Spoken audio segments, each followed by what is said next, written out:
Very warm up welcome NTSC JEE NEET platform. And हम start करते हैं अपने आज के लेक्चर को। केमिस्ट्री का ये लेक्चर नंबर 4 रहने वाला है और हमने कुछ क्वेश्चंस करने के लिए भी दिए थे। सबसे पहले तो nothing is impossible because you know कि इस चीज में ही कुछ छुपा हुआ है और जरा देख लो इसमें क्या छुपा हुआ है। There is I am possible means impossible. That means कि अगर आप किसी चीज को ठान लेते करने का, बेशक आप कितनी बारी फेल हुए इससे मतलब नहीं है, लेकिन अगर आपने चाह है उसको करने की तो आप उसे ये बना सकते हैं, I am possible. So you need to be made I am possible, not to impossible but also I am possible. इतना कोई हार्ड नहीं है जो नीड निकालना। We will be try to clear that. हम सभी ट्राई करेंगे कि उसको क्लियर कर सके। उसके लिए जो भी प्रोवाइडेड कंटेंट है यहाँ पर फ्री दिया गया है, कोई फ्री क्रैश कोर्स है ये, और हम बहुत जल्दी अपना कोर्स भी खत्म करते हुए नजर आएंगे क्योंकि उसके बाद हमें बहुत सारी क्वेश्चन प्रैक्टिस और भी चीजें यहाँ पे हमें करनी है। तो सबसे पहले हम डिस्कस करेंगे अपने कुछ क्वेश्चंस को जो कि हमने यहाँ पर आपको केमिस्ट्री के लेक्चर 3 में होमवर्क के तौर पर दिए। उससे पहले एक रिकैप करते हैं अपना। तो रिकैप में अगर हम देखें तो रिकैप हमने क्या पढ़ा था। हमने बेसिकली ये कुछ फॉर्मूलेज के बारे में जाना था। राउंड्स लॉ क्या कहता है। सबसे पहले हमने ये जाना था कि अगर हम किसी नॉन वोलेटाइल सॉल्यूट को वोलेटाइल सॉल्वेंट में डालते हैं तो क्या चेंजेस देखने को मिलता है। सो राउल्ट्स ने बताया था कि जो प्रेशर ऑफ सॉल्यूशन है ये मोल फ्रैक्शन ऑफ सॉल्वेंट के प्रोपोर्शनल होता है, और यही हमने पढ़ा था। और उसके बेसिस में कुछ फॉर्मूलेज हमने काउंट किए थे, कैलकुलेट किए थे, जिसमें एक फॉर्मूला हमारा ये था एक्स सॉल्यूट, और एक फॉर्मूला हमारा ये भी था P not minus P S upon P S. तो ये हमने कुछ फॉर्मूलेज देखे थे। चौथा फिर हमने पढ़ा था अगर हम नॉन वोलेटाइल की जगह जो सॉल्यूट ले रहे हैं अगर वो भी वोलेटाइल हो गया तो उसके केस में क्या होगा। तो उसके केस में भी ज्यादा कुछ देखने को नहीं मिलेगा। आपको जैसे टोटल प्रेशर काउंट करना होगा तो you have need to be use this formulas, और इसको हम इस फॉर्म में भी लिख पाएंगे। जैसे मुझे सिर्फ एक्सए की टर्म में चाहिए तो एक्स बी की जगह मैं 1 माइनस एक्सए लिख दूंगा और तब जाके मेरे ये क्वेश्चन सॉल्व हो जाएगा। तो हमने प्रोवाइडेडली अपन ने जो भी पढ़ा था लेक्चर 3 में उसका एक रिकैप देख लिया खूबसूरत सा। अब हम आगे बढ़ते हैं और आज की क्लास को स्टार्ट करते हैं। My name is AK and we have just start today's lecture with the questions of yesterday's lecture। जो क्वेश्चन था हमारा पहला क्वेश्चन ये रहा, मैं रीड करूंगा, आपने तो देख लिया होगा क्योंकि नोट्स आपके पास भेज दिए जाते हैं। टेलीग्राम चैनल को ओपन करिए और वहां से नोट्स ले लीजिए। ये हम अगर नहीं भी किया तो कोई नहीं, आप वीडियो पोस्ट करके इन क्वेश्चनों को पहले ट्राई कर सकते हैं। हमारा पहला क्वेश्चन ये रहा। क्वेश्चन कहता है कि the vapour pressure of ethyl alcohol and methyl alcohol are 45 mm and 90 mm। देखो चूंकि सिर्फ मिथाइल अल्कोहल का दिया है या सिर्फ इथाइल अल्कोहल का दिया है, इसका मतलब कि सिर्फ वो ही है। इसका मतलब जो प्रेशर है वो प्योर स्टेट में हो गया। तो इसलिए मैंने यहाँ पी नॉट ए लिखा, यहाँ पी नॉट बी लिखा। आगे कह रहा है कि जो मिथाइल अल्कोहल है, मिथाइल अल्कोहल उसका जो वेट है वो है 60 ग्राम। क्या वेट है उसका? 60 ग्राम। और दूसरे में आपने जो लिया है इथाइल अल्कोहल उसका जो वेट है वो है 40 ग्राम। उल्टा कर दिया, सॉरी हमने उल्टा कर दिया। हाँ, ये इथाइल अल्कोहल है, नीचे वाला मिथाइल अल्कोहल, ये मिथाइल अल्कोहल है। तो क्वेश्चन ने कहा है the vapour pressure of the solution. अपने को टोटल वेपर प्रेशर यहाँ पे निकालना है। तो भैया ये तो बहुत सिंपल क्वेश्चन हो गया, इसमें तो ज्यादा दिमाग लगाने का कुछ भी नहीं है। तो ये सॉल्व करते हैं फटाफट। और क्या आएगा, एक्सए कैसे निकालते हैं। अब भैया एक्सए बराबर क्या होगा, moles of A upon moles of A plus moles of B. Obvious है, पहले चैप्टर में यही पढ़ा आपने। तो मोल्स कैसे निकालेंगे, गिवन वेट कितना है, अपन एक्सए की बात करें मतलब इथाइल अल्कोहल। इथाइल अल्कोहल इसको बोलते हैं, ये तो आता ही होगा, हाईली पीएसी है। और मिथाइल अल्कोहल इसको कहते हैं CH3OH को, इसका जो एटॉमिक वेट होगा कैसे कैलकुलेट करेंगे, 12 24 36 और 16 46 इसका एटॉमिक वेट हो गया, आता होगा आपको 12 4 16 16 और 16 32 32 ग्राम मिथाइल अल्कोहल का हो गया। फटाफट सॉर्ट आउट करते हैं, तो ये 60 है, 60 अपॉन 46 अपॉन इसका आएगा अपना 32 अपॉन 40 अपॉन 32 एंड 60 अपॉन 46। तो मोल्स ऑफ ए आ गए, मतलब मोल फ्रैक्शन ऑफ ए आ गया। ऐसे मोल फ्रैक्शन ऑफ बी निकालना आप, उसमें ज्यादा कुछ भी नहीं होगा, उसमें क्या होगा ऊपर वाले में बस एन बी आ जाएगा और एन बी अपना है 40 अपॉन 32, बाकी नीचे तो सेम ही रहेगा। बस आप फॉर्मूले में अभी मत काटा पीटी करना, क्या पता कुछ शॉर्ट हो जाए, इसलिए लास्ट में कैलकुलेशन करेंगे। करना तो आपकी मर्जी है, बाकी अगर आप एक्सपर्ट है तो पहले कर लीजिए। अब पी नॉट है 45, दिस इज मल्टीप्लाई में ये पूरा फैक्टर यहाँ लिख देता हूँ मैं तो ऐसे, ठीक है, आप तो पूरा ही लिखना। यहाँ पी नॉट बी 90 और यहाँ पे ये पूरा आ गया। आप एक चीज देखो, ये वाला टर्म और ये वाला टर्म दोनों में कॉमन है, तो मैं इस नीचे वाली जो टर्म है उसको बाहर लिख लेता हूँ। इसका मतलब है यहाँ मैंने ये लिख दिया 40 अपॉन 32 प्लस 60 अपॉन 46, ठीक है। यहाँ से मैं 45 भी कॉमन ले सकता हूँ, 45 एंड 45 इंटू 2, तो 45 कॉमन ले लिया, तो यहाँ क्या बचा अपना 60 अपॉन 46, यहाँ क्या बचा 2 मल्टीप्लाई में 40 अपॉन 32, यस ऑब्वियस है। अब आप काटा पीटी नहीं कर सकते, तो आपको यहाँ पे कैलकुलेशन ही करना पड़ेगा, कोई चारा नहीं है, कर लीजिए, कोई ज्यादा है भी नहीं इतना, ठीक है। इसका मल्टीप्लाई इधर, इसका मल्टीप्लाई इधर। अब आप इसे काटना मत वरना दिक्कत होगा, अब क्यों नहीं बोल रहा हूँ मैं, आप देख लीजिए एक बार। यहाँ पे एलसीएम लेंगे दोनों का, तो 45 अपॉन यहाँ भी लेंगे 32 मल्टीप्लाई 46, 46 मल्टीप्लाई 40। मैं समझा रहा हूँ इसलिए तो समय लग रहा है, बाकी 2 मिनट का ही सवाल है, उससे भी कम का सवाल है, इतना समय तो मिलता ही है। सेम यहाँ वही काम करेंगे, 32 यहाँ 32 मल्टीप्लाई 60 और यहाँ 2 मल्टीप्लाई 40 मल्टीप्लाई 46। अब देखो इससे ये कट गया, इसलिए मैंने ये कैलकुलेशन बचा के रखा। अब आप मल्टीप्लाई कर लीजिए इन दोनों को, 4 6 24, 4 2 16 2 18, 18 से 40 और कितना आएगा 6 दूनी 12, 6 3 18, 18 1 19, दोनों को प्लस करेंगे, 4 2 6 8 17 17 1 18 1 1 2 और 1 3, 3860 आ गया। इधर कितना आएगा, इसका तो कैलकुलेशन सेम ही आएगा, 32 इंटू 7 32 1920। इसके कैलकुलेशन में सिर्फ मल्टीप्लाई 2 करना पड़ेगा, 1840 में मल्टीप्लाई 2 करेंगे तो 2 6 8 2 16 2 1 2 और 1 3, 3680, 8 2 10 बचे 15 15 1 16 3 1 4 और 1 5, 5600 इधर आ गया। अब आप देखो 5600 अपॉन में 3860 और मल्टीप्लाई में 45 है, हमने साथ कुछ मिस्टेक किया है, हाँ मिस्टेक ही किया है, यहाँ 7 आएगा, ठीक है, यहाँ क्या आएगा 7 आएगा, ओके ओके ठीक है, ओके 7 आएगा, तो यहाँ भी हमने मिस्टेक किया होगा, तो मिस्टेक किया है 9 6 15, हाँ ठीक है, ये आ गया 5600। कुछ मिस्टेक होगा तो देख लेना, इससे ये काट डाला। अब देखो हम क्या काम कर सकते हैं, 100 से दोनों तरफ भाग दे दिया, ऊपर भी और नीचे भी, तो यहाँ क्या होगा, यहाँ 3.76 बन जाएगा और यहाँ बन जाएगा 5.60। अब आप इसको क्या ले सकते हैं, 35 लिख दो इसको, लगभग मान लेते हैं 3.5, क्या मान लेते हैं इसको 3.5 और इसको मान लेते हैं 5.5, ताकि कैलकुलेशन आसान हो। पॉइंट से पॉइंट कटा, 11 पंजे 5 1 5 5 1 5 5 7 35। अब इजी के लिए कैलकुलेट कर लीजिए,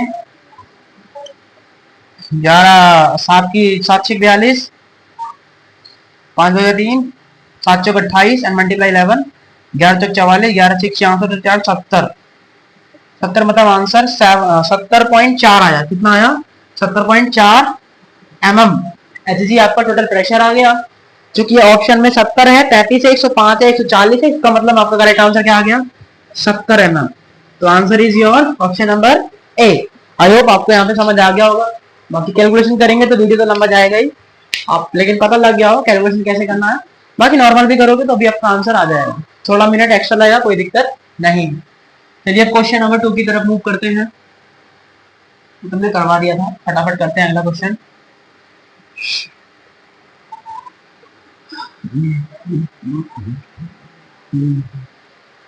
एक आध और कर लेते हैं, बाकी फिर वीडियो के एंड में करेंगे, क्योंकि फिर वीडियो लंबा हो जाएगा बेफजूल में। चलो ये वाला करते हैं कि 24 जनवरी 2023 शिफ्ट 2 में आया है। कह रहा था total pressure observe by mixing two liquid A and B is 350 mmHg when their mole fraction are 0.7 and 0.3 respectively. कह रहा है कि टोटल प्रेशर है जो कि ऑब्जर्व हुआ है मिक्सिंग करने से, दो लिक्विड ए और बी का मिक्सिंग करने से आपको जो प्रेशर ऑब्जर्व हुआ है टोटल प्रेशर वो दिया है 350 mmHg। मोल फ्रैक्शन आपके ए का जो मोल फ्रैक्शन है वो है 0.7 और बी का जो मोल फ्रैक्शन है वो है 0.3। ओके, आगे कह रहा है द टोटल प्रेशर, अब जो टोटल प्रेशर है वो 410 हो गया है, तो जो उसका जो मोल फ्रैक्शन है 0.2 हो गया, इसका मोल फ्रैक्शन 0.8 हो गया है। तो ए और बी कैलकुलेट, आप ए का जो वेपर प्रेशर है आपको वो कैलकुलेट करना, मतलब जो प्योर वेपर प्रेशर है वो कैलकुलेट करना है। तो वो समीकरण हो गया तो कुछ है ही नहीं इसमें। आपको पता है P naught A P naught B तो चेंज होने वाला है नहीं, चाहे कितना ही मोल फ्रैक्शन कर दो, तो बस आपको खेलना है, कैलकुलेशन बनानी है खाली। यहाँ पी नॉट ए और यहाँ 0.7, पी नॉट बी यहाँ 0.3, यहाँ पर 410, यहाँ कितना आएगा 0.2 और यहाँ आ गया अपना पी नॉट ए, सेम यहाँ पर भी पी नॉट बी और यहाँ 0.8। अब किसी भी दो समीकरण को आप सेम कर लो, क्या कर लो सेम। मैं क्या करता हूँ पॉइंट हटाता हूँ सबसे पहले, तो बट्टे में क्या आएगा 10 आएगा, बट्टे में क्या आएगा 10 आएगा, बट्टे में क्या आएगा 10 आएगा, बट्टे में क्या आएगा 10 आएगा। अभी 10 को मैं उधर मल्टीप्लाई कर देता हूँ तो यहाँ ये बन गया, यहाँ ये बन गया, ठीक है। ओके, अब दोनों को इक्वल बना लेते हैं, तो ऊपर को मैं 2 से मल्टीप्लाई करता हूँ, नीचे को 7 से मल्टीप्लाई करता हूँ। समीकरण है यार, एटलीस्ट इसको तो आना ही चाहिए। 2 से 14 विलोपन विधि वाला मेथड है, 2 दिए 6 मुझे बताने की आवश्यकता नहीं है। 7 दूनी 14, फटाफट करता हूँ क्वेश्चन को, आप भी कर लीजिए। 8 7 56, ओके, और यहाँ आपका 2 से मल्टीप्लाई करा, मतलब पहले के लिए 7000 हो गया, ठीक है। यहाँ 7 से मल्टीप्लाई 7 28, ठीक है, 7 7 7 28। हाँ, कैलकुलेशन तो टफ होता ही है, जेई मेंस है, और कंसेप्ट तो इजी है बिल्कुल। 7 से 7 7 28, ठीक है, कैलकुलेशन देख के करनी। कटिंग 56 में से आ गया 50, पी नॉट बी आ गया इधर, and this is equal to 2700 में से आपको 7000 माइनस करना है, तो 0 0 7 एंड 1 2 ये बच गया, और बहुत इजी कैलकुलेशन है। ओके, 50 से 0 कटा तो 2170 अपॉन 5 प्रेशर भी आ गया। देखो माइनस यहाँ था, माइनस यहाँ था, कट गया, इसलिए मैंने वो नहीं लिखा। आप इसको सॉल्व कर लीजिए, 5 चौक 20 और 5 के 15, 5 चौक 20, 434 आ गया, लेकिन मुझे तो एक आ चाहिए। एक आ चाहिए तो किसी भी इक्वेशन में रख देते हैं, मैं इस इक्वेशन में रख देता हूँ, ऊपर वाले में इजी रहेगा। तो 3500 बराबर पी नॉट ए मल्टीप्लाई 7, और वो इधर आएगा तो माइनस हो जाएगा ना, तो माइनस में 3 मल्टीप्लाई में जो पी नॉट बी आया है, मतलब 3 चौक 12, 3 3 9 9 1 10, 3 चौक 12 और 1 13। कैलकुलेशन में गड़बड़ होगा तो आप देख लेना, 10 में 2 गया 8, ये 9, 4 में 3 गया 1, 3 में से 1 गया 2। आप इसे भाग देते हैं, भाग हो गया, ठीक है, वरना ये अपना आंसर होगा। 7 के 21, 7 एकम 7, 7 चौक 28, तो अपना आंसर कितना आ गया 314 mmHg। तो हमसे ए का ही वेपर प्रेशर पूछा था, और ऑब्वियस है कि अपना आंसर भी ये आ गया है, ठीक है, 314 mmHg, और दूसरा आया 434, ठीक है, ऑप्शन अपना सही है। ये क्या हो गया अपना करेक्ट आंसर। फिर आउट देखा, सिर्फ 10वीं लेवल की गणित यूज हो रही है और इसमें कुछ भी हार्ड नहीं है।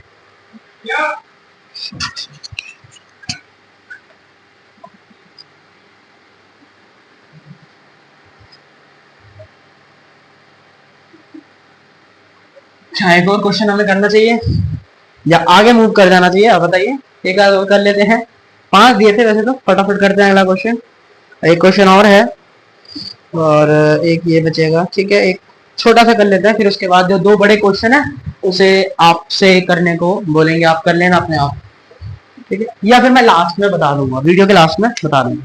कह रहा है vapour pressure of water at 293 kelvin is, vapour pressure of water, water का क्या दिया है वेपर प्रेशर दिया है। देखो माइक फिर से ये खराब हो गया, वेट करना, अभी मुझे माइक बदलने भी जाना पड़ेगा।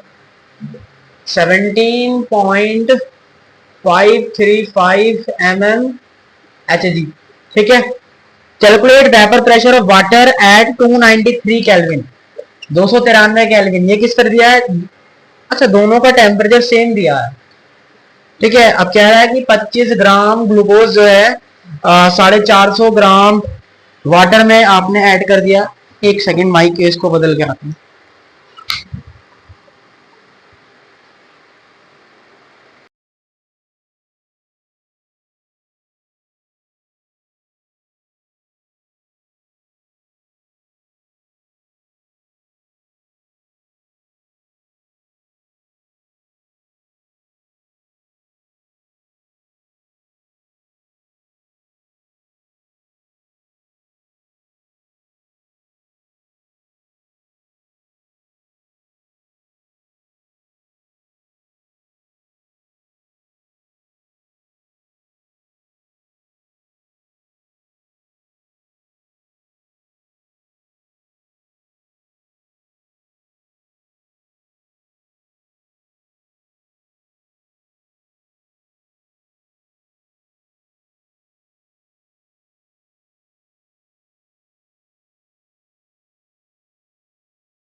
चलिए, तो ये क्वेश्चन कर रहे थे और माइक की वजह से मैं जाना मार्कर की वजह से जाना पड़ा।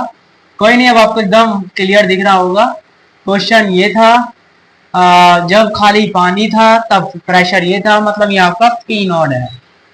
ठीक है, और वही सेम टेम्परेचर पर 25 ग्राम आपने इसमें ग्लूकोज ऐड कर दिया, और ग्लूकोज का फॉर्मूला होता है CC612O11, जिसका मास कैलकुलेट करोगे तो 160 के समथिंग आएगा। 450 ग्राम वाटर है, इसका वेट 18 ग्राम होता है, कैलकुलेट करोगे तो आ जाएगा। सबसे पहले अपन ने मोल फ्रैक्शन ऑफ वाटर निकालना, क्योंकि उसने प्रेशर भी वाटर का ही पूछा है। ठीक है, तो इसलिए मैंने ऐसे करा। तो वाटर का मोल फ्रैक्शन कैसे निकालेंगे, फटाफट करते हैं। तो मोल फ्रैक्शन ऑफ वाटर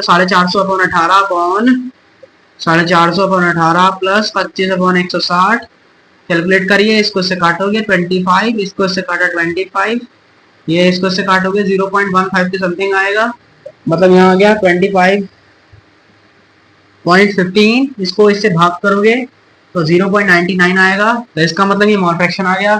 फॉर्मूला क्या होता है, प्रेशर ऑफ सॉल्यूशन। अब तो सॉल्यूशन बन गया ना, सॉल्यूशन में प्रेशर उसका पूछा था, सॉल्यूशन का ही वेपर प्रेशर पूछा करेंगे थे।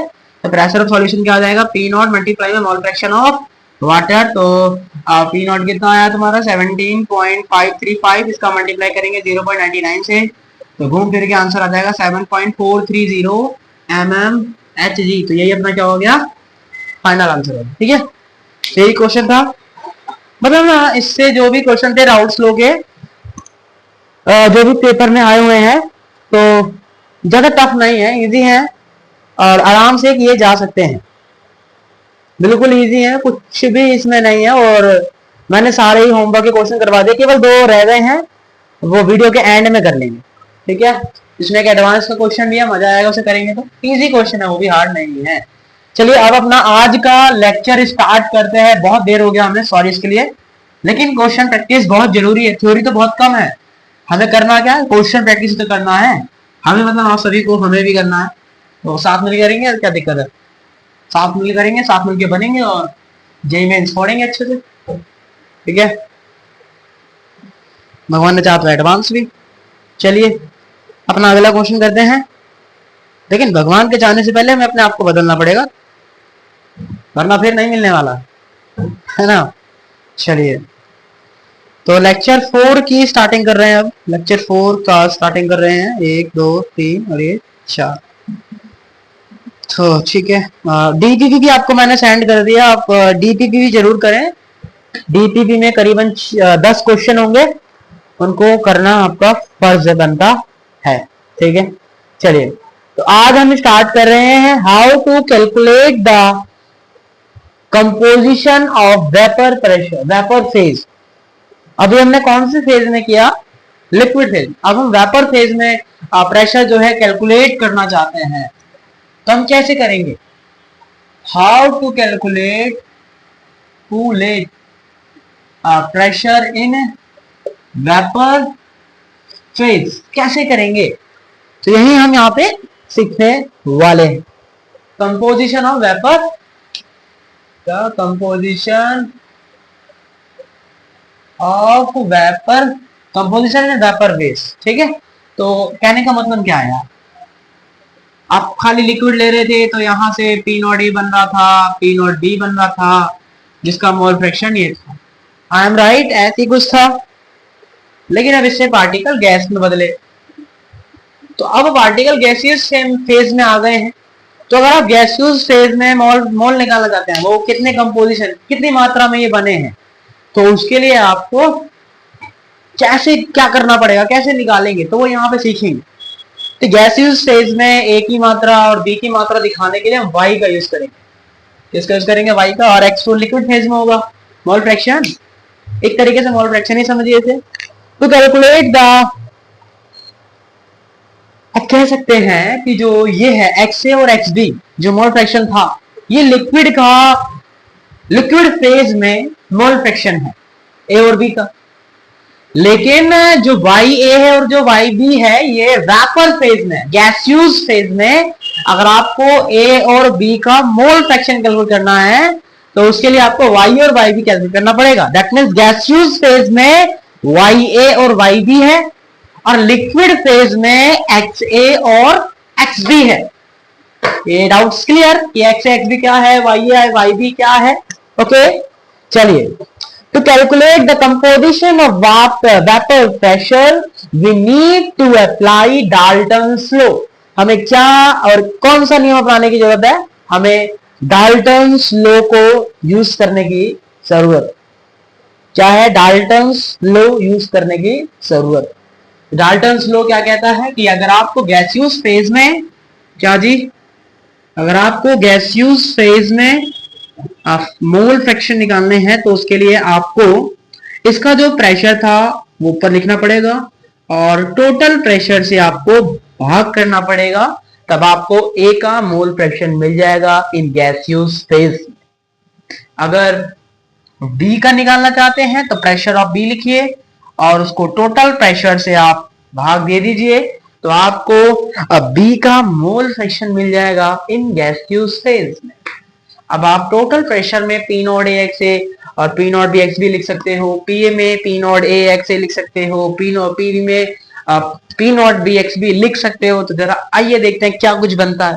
वैसे अगर अकेले अकेले कैलकुलेट करना तो ऐसे करेंगे, हम कुछ चीज बना रहे हैं, देखते हैं कुछ बनता है नहीं बनता है ना, फॉर्मूले बनाने की कोशिश कर रहे हैं। आप वैसे ये लिख सकते हैं पी नॉट ए एक्स से, आप यहाँ लिख सकते हैं P naught B x B plus P naught A X, ये तो पढ़ा है ना मोल फ्रैक्शन, राउल्ट्स लॉ। यहाँ क्या हो गया? P naught B x B upon P naught A X B X A plus P naught B x B, इसको समीकरण नंबर 1 बोला, समीकरण नंबर 2 बोला। अब दोनों को भाग दे दिया, मैंने दोनों क्या दे दिया? भाग दे दिया। ये दोनों क्या है? सेम है, कट जाएगा। तो यहाँ से क्या पता लगा? यहाँ से ये पता लगा भैया कि Y A upon Y B is equals to mole fraction of A upon mole fraction of B in liquid phase.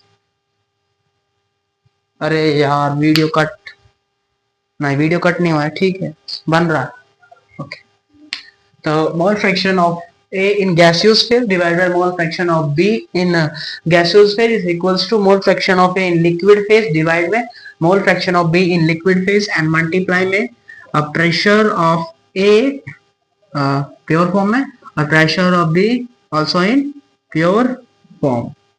तो ये अपना क्या हो जाएगा? यहाँ से फॉर्मूला बन जाएगा, या कह सकते हो समीकरण आ गया। YA और YB के रूप में हमारा समीकरण आ गया। आप इसे याद भी कर सकते हैं।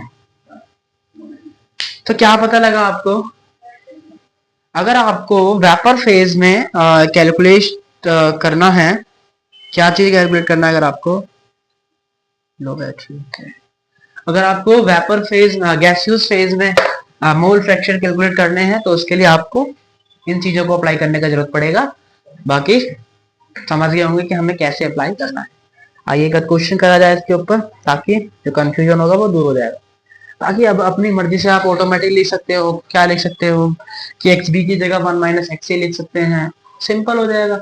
ऐसे ही वाई बी की जगह 1 माइनस वाई ए लिख सकते हैं, तो मोल फ्रैक्शन ही, तो तुम्हारे 2 फॉर्मूले और बन जाएंगे, बस इसमें क्या है। तो ये सारी जो भी है ये सब हमने नोट्स में कर रखा है, आप वहां से देख सकते हैं, ठीक है। क्वेश्चन करने की बात हो रही है तो क्वेश्चन करते हैं। 20 जुलाई 2021 जेई किस शिफ्ट में आया हुआ क्वेश्चन है। तो क्वेश्चन कहता है the vapour pressure of A and B at 25 degree Celsius are 90 mmHg and 15 mmHg are respectively. देखो क्वेश्चन मैं रीड कर रहा हूँ, आपका भी फर्ज होना चाहिए कि आप भी उसे अपने साथ करें। जब तक हम नहीं करेंगे तब तक हमें कुछ समझ नहीं आएगा। नहीं मिटा, यही रख देता हूँ फॉर्मूला, ताकि आप इसके सारे कर सकें। वीडियो पोस्ट करके करें, लेकिन साथ साथ करोगे कोई फायदा है नहीं। तो प्रेशर ऑफ ए आपको दिया है 90 mmHg, ऐसे ही बी का जो प्रेशर दिया है वो 15 mmHg दिया है। ए और बी मिक्स करते हैं और mole fraction of A, mole fraction of A है वो है 0.6, कौन से फेज में दिया है? Then the mole fraction of liquid phase में दिया है, तो इसका मतलब एक्स बी क्या हो जाएगा? 1 माइनस एक्स ए मतलब 0.4। आपसे पूछा है वाई बी कितना होगा, आपसे ये पूछा गया है, ठीक है। वाई बी आपसे पूछा है, बस तो करना क्या है, हो गया क्वेश्चन। यही फॉर्मूला लगाएंगे, एक ही टर्म में रखते हैं ताकि उसको आसानी से कैलकुलेट किया जा सके। यू मस्ट नो एक्स ए या एक्स बी कुछ है कहाँ, बताओ यार। बस 36 4 क्रॉस मल्टीप्लाई, ये इधर आ गया, x से बराबर क्या आ गया, सॉरी x से y है, y ये है, ये तो y है, तो यहाँ क्या आ गया 36 अपन 40 कैलकुलेट करते हैं, 3 को 3 दूनी 6, हाँ यहाँ आ गया 9.10 दैट मींस 0.9, तो मोल fraction of A in gaseous phase is 0.9 and mole fraction of B in gaseous phase is 0.1। चूंकि आंसर x मल्टीप्लाई 10 की पावर -1 में दिया है, मतलब इसका वैल्यू पूछा है, तो आपको इस फॉर्म में ट्रांसफर करना पड़ेगा, आपको बताया है, कुछ नहीं करने का, 10 की पावर ऊपर जाएगा -1, तो x का वैल्यू क्या आ गया यहाँ पे। I hope this is clear. Okay, तो ये हमारा जो क्वेश्चन है ये पूरा हो गया, आपको क्वेश्चन हो गया पूरा, समझ आ गया। ओके गुड, तो इसे नोट करना चाहे तो नोट कर सकते हैं, बाकी स्क्रीनशॉट ले लीजिए। आपको समझ आ गया ना सारा? ओके, डाउट हो तो you can ask in comment box, आपको तो समझ आ ही रहा होगा। ठीक है, चलिए अगला क्वेश्चन है, तो बाकी जो भी क्वेश्चन होंगे वो आपको प्रोवाइड करते रहेंगे धीरे धीरे। अब अगला टॉपिक पढ़ते हैं, डिस्टिलेशन। देखो डिस्टिलेशन क्या है, खुद ही सोचो, व्हाट इज डिस्टिलेशन? पानी मिलाना। क्या करना डिस्टिलेशन में? डिस्टिलेशन का मतलब है पानी मिलाना। क्या मिलाना? पानी मिलाना, डिस्टिलेशन। मान लीजिए आपने एक सॉल्यूशन बनाया जिसमें ए भी है और बी भी है, लेकिन जो ए की मात्रा है वो ज्यादा है और बी की मात्रा कम है। या आप कह सकते हो कि A is more volatile than B, मतलब ए का वेपर ज्यादा बनेगा, तो ए का वेपर ज्यादा बनेगा। अब उस वेपर्स को मैंने क्या करा, कंडेंसेट करा, तो जो सॉल्यूशन मिलेगा उसमें ए की मात्रा ज्यादा होगी, मतलब फिर से ए मोर वोलेटाइल हो गया, तो आप फिर से उसे वेपराइज करोगे, फिर से ए का वेपर ज्यादा बनेगा, फिर आप कंडेंसेट करोगे, फिर ए का वेपर मिलेगा। तो ऐसे करते करते करते करते आपको एक बार ऐसा सॉल्यूशन मिलेगा जिसमें सिर्फ और सिर्फ ए के ही मॉलिक्यूल्स हैं, सिर्फ ए ही आपको ज्यादा, ए ही आपको दिखाई देगा उस पूरे सॉल्यूशन में, वो सिर्फ ए ही दिख रहा है, इसका मतलब आपको खाली सॉल्वेंट दिखता हुआ नजर आएगा। That means this is the process of distillation. ये कैसा प्रोसेस है? ये डिस्टिलेशन का प्रोसेस हमें देखने को मिलता है। किसका प्रोसेस है ये? डिस्टिलेशन का प्रोसेस है। तो एक बार आपको समझा देते हैं छोटा सा पॉइंटर में, व्हाट इज डिस्टिलेशन। डिस्टिलेशन का मतलब क्या है, ये मेरा सॉल्यूशन था, ए ज्यादा वोलेटाइल है, तो वेपर प्रेशर भी किसका ज्यादा बनेगा? ए का। इसको कंडेंसेट करा, तो फिर से किसका वेपर बन गया? ए का वेपर ज्यादा बन गया, फिर से एक कंडेंसेट करेंगे, ऐसे करते करते करते एक बार ऐसा सॉल्यूशन मिलेगा इसमें सिर्फ और सिर्फ ए के ही मोल्स हमें देखने को मिलेंगे। तो इसी प्रोसेस को डिस्टिलेशन का प्रोसेस कहा जाता है। अब एक क्वेश्चन आया था पेपर में, क्या आया था? क्वेश्चन आया था, इसी को रिलेट करते हुए क्वेश्चन आ गया। देखो हमने जो भी कहानी पढ़ी थी ये सिर्फ इस वाले सॉल्यूशन की पढ़ी, मतलब सिर्फ इसमें एक ही बार वेपर फेज बन रहा है। लेकिन सपोज करो कि अगर ऐसा कोई क्वेश्चन पूछ ले, क्या पूछ ले कि वेपर फेज 2 की क्या निकलेगी, दूसरे बार में जब वेपर्स बनेगा तो उसका मोल फ्रैक्शन क्या होगा। अगर आपसे ये क्वेश्चन आए तो आप कैसे करोगे? मान लीजिए अगर, क्योंकि जेई में धीरे धीरे हार्ड हो रहा है, तो मान लीजिए अगर ऐसा क्वेश्चन आ जाए कि vapour phase for second time क्या होगी, मतलब सेकंड टाइम में जो वेपर्स बन रहा है उन वेपर्स का गैसेस फेज में जो मोल फ्रैक्शन होगा वो क्या निकलेगा। अगर आपसे ये पूछा जाए तो कैसे निकालेंगे? सही बात है, हम इसे कैसे निकालें, जरा ट्राई करते हैं कि हम इसको कैसे निकालने वाले हैं।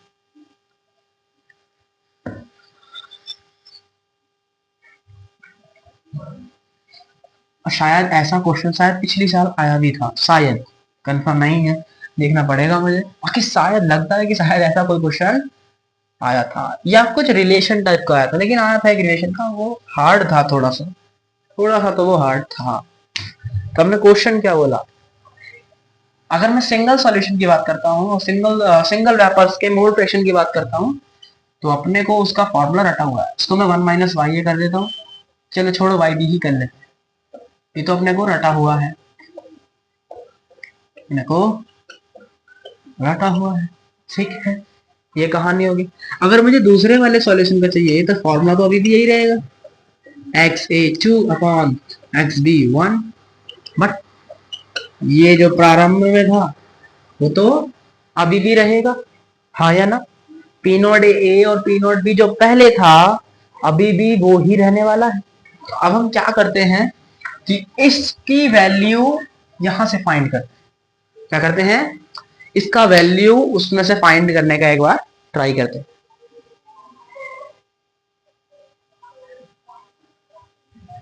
तो ये अपना कहानी था। अब आप सोचिए इसका जो वेपर्स बना था, अगर मैं वाई ए माना ए की बात कर रहा हूं तो वाई ए 1 था, तो ये जो वाई ए 1 है इसको कंडेंसेट करके ही तो दूसरा सॉल्यूशन बना है। इसका मतलब लिक्विड फेज में जो मोल फ्रैक्शन है दूसरे दूसरे सॉल्यूशन की बात कर रहा हूं उससे दूसरा, तो ये पहले वाले सॉल्यूशन के वेपर में मोल फ्रैक्शन के बराबर होना चाहिए, क्योंकि इसी को कंडेंसेट करके बनाया है। इसका मतलब हम क्या कह सकते हैं, XA2 बराबर क्या होगा, YA1, आई एम राइट। तो XB क्या होगा, YB1। तो इसका मतलब XA2 अपॉन XB2 का वैल्यू क्या हो सकता है, XA1 अपॉन XB1 और P not A upon P not B। बिल्कुल सही कह रहा हूं, यस आप सही कह रहे हैं। तो इसका मतलब P not A upon P not B, और यहाँ पर XA1 XB1 और फर्दर P नॉट A और P नॉट B से एक और बार मल्टीप्लाई, दोनों सेम है तो दोनों को लिख क्या सकते हैं, P not A upon P not B की पावर 2 XA1 अपॉन XB1। तो ये क्या हो जाएगा अपना आंसर। कीजिए भैया, गैसियस फेज सेकंड वाले के लिए आपको मोल फ्रैक्शन बताने हैं। गैसियस फेज में तो कैसे निकालेंगे, हम ऐसे निकालने वाले हैं। मान लीजिए कि n टाइम्स में पूछे, देखिए vapour pressure in gaseous phase में जो nवा सॉल्यूशन होगा उसका मोल फ्रैक्शन बताओ, गैसियस फेज में तो कैसे निकालेंगे, सिंपल है। उसका क्या होगा, YAN अपॉन YBN बराबर आप क्या कर देंगे, P not A upon P not B की जो पावर होगी वो उतने टाइम्स हो जाएगी जितना सॉल्यूशन पूछा है, n टाइम्स हो जाएगा। और यहाँ पर XA1 अपॉन XB1, तो ये हो जाएगा अपना n टाइम्स वाले के लिए। आप दोनों समझ सकते हो या फिर आप याद भी कर सकते हो। अगर याद नहीं हो रहा समझने में क्या दिक्कत है, बाकी फिर याद कर लो, कोई दिक्कत नहीं है। तो बाकी आपको समझ आया होगा कि YA1 क्या है, YB1 क्या है, XA2 क्या है, YB2 क्या है, जो भी है, ठीक है। YA1 क्या है, मोल fraction of A in vapour phase, ठीक है, इन कंटेनर 1। और YA2 क्या है कि कंटेनर 2 में कंटेनर 2 के गैसियस फेज में मोल फ्रैक्शन क्या होंगे उसको दिखाने के लिए मैंने 2 का यूज करा है, ठीक है। तो इस तरीके से अपना ये जो क्वेश्चन है हैविंग टू बी डन। आइए वे क्वेश्चन करते हैं इसी से रिलेटेड, ताकि कंसेप्ट थोड़े और अच्छे हो सके। 38 मिनट का वीडियो हो चुका है और आई होप आपको अभी तक मजा आया होगा। और ये टॉपिक बहुत हार्ड नहीं कहेंगे, लेकिन है थोड़ा ऊंचे लेवल का। अगर गाय का क्योंकि वो टफ की साइड पे जा रहा है तो जरूर ऐसे क्वेश्चन डालेगा 2026 में, बिल्कुल कुछ भी हार नहीं है। आइए क्वेश्चन करते हैं। Question is must important for you. तो क्वेश्चन है कि A and B form an ideal solution.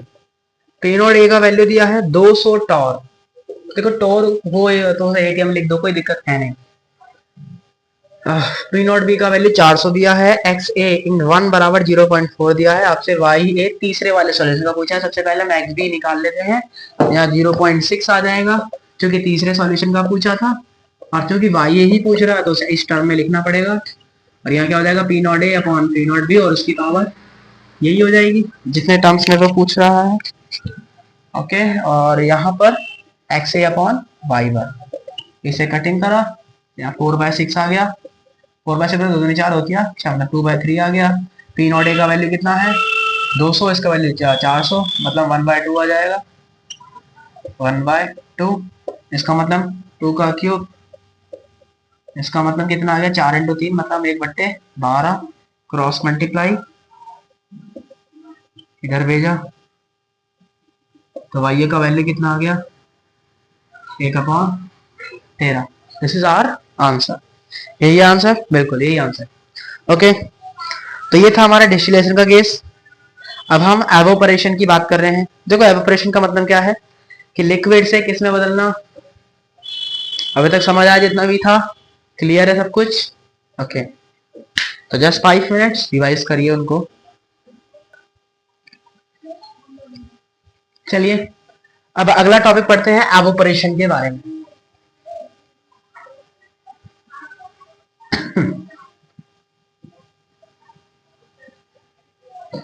Evaporation, evaporation जो भी बोलते हैं, क्या है एवोपरेशन का मतलब यार? कुछ भी नहीं। ये लिक्विड लिया था, आप गर्म कर रहे हो, उससे जो वेपर बन रही है उसी को एवोपरेशन कहते हैं। फिर क्या होगा? धीरे धीरे वेपर और बनेगी, फिर क्या बनेगा? इक्विलिब्रियम बनेगा। फिर धीरे धीरे अगर आप टेम्परेचर कंटिन्यूसली धीरे धीरे वेपर बनती रहेगी और लिक्विड की मात्रा कम होती रहेगी। एक समय ऐसा आएगा जब केवल पूरे सॉल्यूशन में सिर्फ और सिर्फ क्या होगी? Vapour vapour vapour vapour vapour vapour vapour, और एक बूंद होगा किसका? लिक्विड का। लिक्विड का केवल क्या होगा? 1 ड्रॉप ऑफ लिक्विड। मतलब इसको आप क्या बोल सकते हो? n-1 solution, solution 1, solution 2, 3, 4, 5, 6 dot, और ये हो जाएगा n-1 सॉल्यूशन। अब जो अगला सॉल्यूशन होगा उसमें ये वाली ड्रॉप भी क्या हो जाएगी? वेपर में ट्रांसफरेट हो जाएगी, और जब वो वेपर में पूरी तरीके से ट्रांसफरेट हो जाएगी तो इस सॉल्यूशन को हमने नाम दे दिया nth सॉल्यूशन। इसी को एवोपरेशन हम बोलते हैं।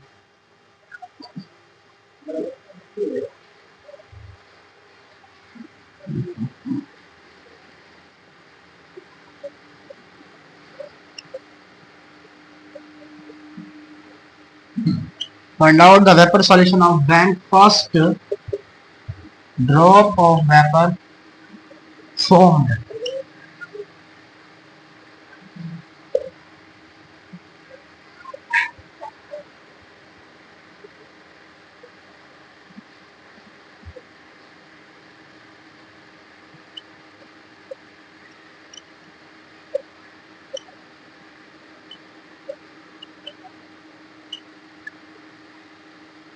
देखो ये 2 क्वेश्चन हमने आपसे पूछे, दिमाग लगाइएगा। Vapour of solution when first drop of vapour form, जब पहली वेपर बनेगी तब आपको वेपर प्रेशर बताना सॉल्यूशन का। तो राउल्ट्स लॉ लगा देते हैं, तो क्या होगा वो? क्योंकि इक्विलिब्रियम कंडीशन नहीं आया ना, तो क्या होगा? Raoult's law P not A x A plus P not B x B, खत्म। इससे आपका टोटल मास निकल जाएगा।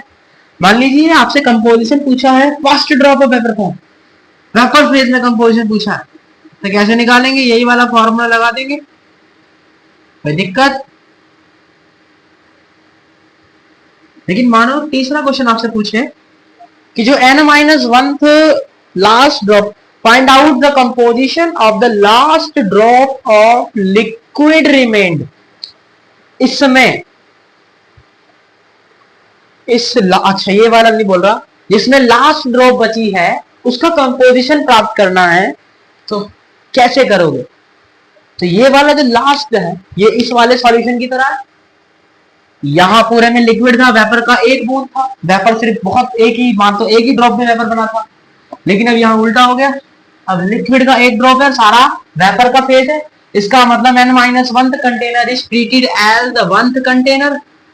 इसका मतलब जो यहाँ होगा वो यहाँ भी होगा।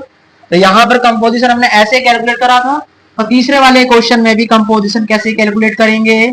y अपॉन वाई बी बराबर एक्स ए अपॉन एक्स बी, और P not A upon P not B से हम कैलकुलेट करें। कोई डाउट? ओके, आपका नेक्स्ट क्वेश्चन, आपको find out the vapour pressure of the last drop of liquid remain. जब last drop बचेगी तो इसका वेपर प्रेशर कैसे कैलकुलेट करोगे? तो इसी की तरह ट्रीट करो। तो भैया वही फंडा लगेगा कि टोटल प्रेशर बराबर P not A x A plus P not B x B। I hope ये आपको समझ आ गया होगा। तो हमने ये 4 क्वेश्चन देखे, लेकिन मजा तभी आएगा जब न्यूमेरिकल्स हो, वो कल खेलेंगे न्यूमेरिकल से। तो आज का लेक्चर यहीं एंड करते हैं, और आज के लेक्चर में हमने क्या जाना आपने देख लिया होगा। चलिए उससे पहले एक क्वेश्चन और कर लेते हैं जो होमवर्क में दिया था कल की क्लास में, एडवांस 2020 का, उसको करके आज की क्लास दी एंड करेंगे। बाकी मैं आपको बता दूं, आपको हमने 17 क्वेश्चन होमवर्क के लिए दिए हैं। तो ये 17 क्वेश्चन जो होमवर्क में दिए हैं, जिसमें एनसीईआरटी के भी क्वेश्चन है, जेईई मेंस से भी क्वेश्चन और एडवांस लेवल के भी क्वेश्चन है, तो सारे होमवर्क हैं, कल आपको करके लेके आने पड़ेंगे। कल हम सभी 17 क्वेश्चन का डिस्कशन करेंगे। मतलब कल का वीडियो लंबा जाएगा और आपके लिए बोरिंग होगा, क्योंकि थ्योरी तो है ही नहीं, थ्योरी कुछ नहीं होता, करने क्या है सिर्फ न्यूमेरिकल। जितना ज्यादा आप न्यूमेरिकल करोगे, ज्यादा क्वेश्चन प्रैक्टिस करोगे, उतना ज्यादा हाई प्रोबेबिलिटी बनेगा। ओके, लेकिन हम एडवांस 2020 में क्वेश्चन आया था उसकी बात करते हैं, क्योंकि हमने कल होमवर्क दिया था तो उसको डिस्कस करना जरूरी है। हमने 3 कर दिए थे, चौथा और कर रहे हैं, 5वां कल करेंगे। ये लास्ट क्वेश्चन आज का। वैसे इस आज मार्कर ने बहुत घुमाया, इसके चक्कर में समय बहुत लग गया। बाकी जेईई एडवांस 2020 का एक क्वेश्चन है, फटाफट क्या मैं लिख दूं? लिख देते, चलो अच्छा रहेगा। Liquids of A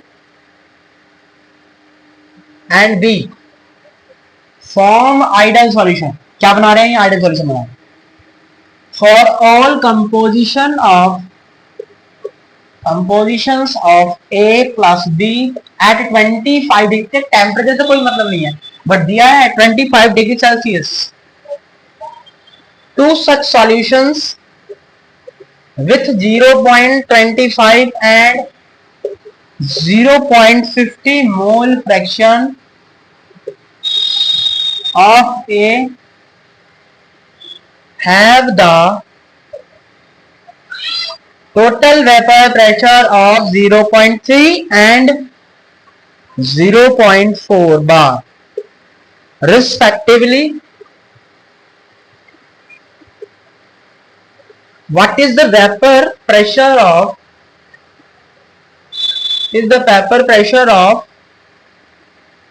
pure liquid B? मतलब P नॉट B पूछा है इन बार में बताना है, मतलब आपको कोई एटीएम बीटीएम में ट्रांसफर करने का जरूरत नहीं है। अरे समझिए इसने क्या बताया आपको। ए और बी से मैंने 2 सॉल्यूशन बनाए हैं। पहले सॉल्यूशन में 0.25 और 0.50 लिया है। अरे ऐसा क्वेश्चन तो हमने करा था शायद, अभी वही है तो। और have the vapour pressure 0.3 and 0.5 bar, okay 4 bar, 0.25 and 0.50 mole fraction of A. मतलब सिर्फ आपको ए का मोल फ्रैक्शन दिया है और 2 सॉल्यूशन है। सॉल्यूशन ए का वेपर है टोटल 0.3 और सॉल्यूशन बी का जो टोटल वेपर है वो है 0.4। तो आपको पहले तो एक्सबी भी निकालना पड़ेगा और फिर पी नॉट बी भी आपको यहाँ पे निकालना पड़ेगा। तो वही क्वेश्चन है, कुछ भी नहीं है, बस आपको एक्सबी निकालने में ज्यादा मेहनत करनी पड़ेगी। एक्स ए फॉर सॉल्यूशन है 0.25, तो ये कितना हो जाएगा 0.75, 1 माइनस करके निकालते। X A for solution two 0.50, XB for solution 2 is 0.50. Total pressure for solution A is 0.3 and total pressure for solution B is 0.4. Just we calculate total pressure for solution 1 is equals to P naught A multiply 0.25 plus P naught B multiply 0.75। वही question है जो मैंने पहले करा था। मैंने सोचा था हार्ड होगा, लेकिन ये तो कुछ है ही नहीं, बहुत इजी क्वेश्चन है, बिल्कुल उसी क्वेश्चन की तरह। आप चाहो तो यही आप खुद कर सकते हो, बाकी मैं पूरा करके आंसर फिनिश कर ही देता हूँ। पॉइंट हटाओ, पॉइंट हटाओ, पॉइंट हटाओ, 100 आएगा, 100 की मल्टीप्लाई यहाँ कर दी, पॉइंट लगाया 10 आएगा और 10 से ये 30 बन जाएगा, ये तो आता ही होगा, और ये 40 बन जाएगा। ठीक है, अब दोनों को बैलेंस आउट करने के लिए ऊपर मल्टीप्लाई किया 2 कर दिया, तो जो नया सॉल्यूशन नया समीकरण बनेगा वो मेरा ये बन जाएगा क्या, 30 दूनी 60, 25 दूनी 50 पी है, 75 दूनी 150 पीवी। और कैलकुलेशन भी इतना हार्ड नहीं है, जबकि ये एडवांस लेवल क्वेश्चन है। माइनस करते हैं, माइनस माइनस और माइनस, कटिंग 150 में से 50 गया तो 100 पी नॉट बी, 60 में 40 गया तो 20, तो पी नॉट बी यहाँ से कितना आ गया आपका 20/100, दैट मींस 20/50 0.2 या 20 बार अपना यहाँ पे आंसर आ गया। आंसर क्या है 0.2 बार ही अपना यहाँ पे क्या है आंसर है। तो कुछ है इसमें, एक बार रीकैप करता हूँ। जी एडवांस 2020 का क्वेश्चन कह रहा है ए और बी आइडियल सॉल्यूशन बनाते हैं। फॉर सॉल्यूशन बी एक्स ए का वैल्यू 0.25 है, फॉर सॉल्यूशन बी एक्स ए का वैल्यू 0.50 है। एक्स बी निकाल लिया 1 माइनस एक्स ए करके 0.75 आ गया, एक्स बी निकाल लिया 1 माइनस करके 0.50 आ गया। पहले सॉल्यूशन का टोटल प्रेशर 0.3 दिया है, दूसरे सॉल्यूशन का टोटल प्रेशर 0.4 दिया है। हम जानते हैं टोटल प्रेशर बराबर P naught A x A plus P naught B x B होता है। फॉर सॉल्यूशन मैंने काउंट किया और सॉल्यूशन भी मैंने काउंट किया। अब दोनों को इक्वल करने के लिए किसी एक टर्म को मैंने ऊपर वाले टर्म को 2 से मल्टीप्लाई कर दिया, तो ये मेरा बन गया 60 50 P naught A plus 150 P B. अब दोनों को माइनस करा तो यहाँ से वैल्यू ये पूरा कट गया पी नॉट ए वाला टर्म, और यहाँ से वैल्यू आया 20 बराबर 100 P naught B. P naught B बराबर हो गया 20/100, तो आंसर आपका आ गया 0.2 बार। ये एडवांस लेवल ऑफ क्वेश्चन है, कितना आसान है इसका मतलब आप समझ सकते हैं। मेहनत लंबी करी जाए तो एक आध क्वेश्चन आसान मिल भी जाता है। बाकी हम जितना मेहनत करेंगे, जितने ज्यादा क्वेश्चन लगाएंगे, उतना ही इजी पड़ेगा जेई मेंस को और जेई एडवांस को। जेई मेंस को भी इजी मत समझना, क्योंकि जेई मेंस जो हार्ड हो रहा है अपना पुराना लेवल टच कर रहा है। तो यहीं से केमिस्ट्री हो चाहे फिजिक्स, पिछले साल का केमिस्ट्री का पेपर आपने अप्रैल में देखा होगा, जनवरी में फिजिक्स देखा होगा, मैथ तो आती ही है, इसका मतलब 2026 में फिजिक्स भी टफ, केमिस्ट्री भी टफ और मैथ भी टफ, तीनों टफ आने वाली है। तो जेई मेंस को भी आसानी से पास आउट करना बहुत मुश्किल रहने वाला है, लेकिन जो स्टार्टिंग से बना रहेगा, जो खूब मेहनत करेगा, वो इजीली उस मुकाम तक पहुंच सकता है, और आप भी पहुंच सकते हो और हम भी पहुंच सकते हैं। बस क्वेश्चन जितने हो सकते उतने लगाने हैं, कॉन्सेप्ट इतने से हैं लेकिन क्वेश्चन इतने सारे हैं। Must need to be do question. आज के 17 क्वेश्चन होमवर्क में दिए हैं, टीएससी जेई नीट चैनल पर टेलीग्राम पर आपको मिल जाएगा, बायो में लिंक दिया है, वहां से जाके आप देख सकते हैं फॉर एंड द सॉल्यूशन। हम आज के इस लेक्चर को एंड करते हैं, मिलते हैं कल के लेक्चर में, लेक्चर 5 में। बाकी के लिए जय हिंद, पढ़ते रहिए, धन्यवाद।